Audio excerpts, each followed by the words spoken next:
पहलगाम दहशतवादी हल्ल्याचा बदला घेणार लॉरेन्स बिश्नोई गँगची सोशल मीडियावरून धमकी, हाफिज सईद कापलेल्या फोटोसह पोस्ट।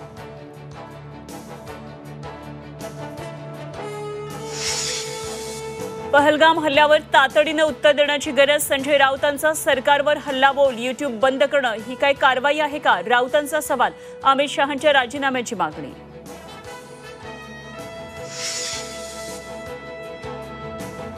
पहलगाम हल्ल्यानंतर केंद्रीय मंत्रिमंडळाची आज पहिली बैठक, दहशतवाद विरोधात कारवाईबाबत चर्चेची शक्यता, तर कॅबिनेटपूर्वी संरक्षण समितीची बैठक होणार।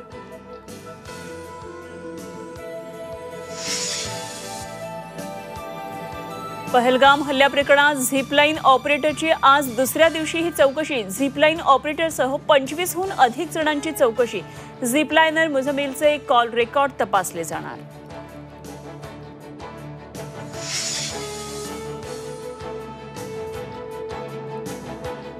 29 ऑगस्टला मुंबईमध्ये आमरण उपोषण करणार जरांगेंचा सरकारला पुन्हा एकदा इशारा, जोपर्यंत मागण्या पूर्ण होत नाहीत तोपर्यंत लढत राहण्याची जरांगेंची भूमिका।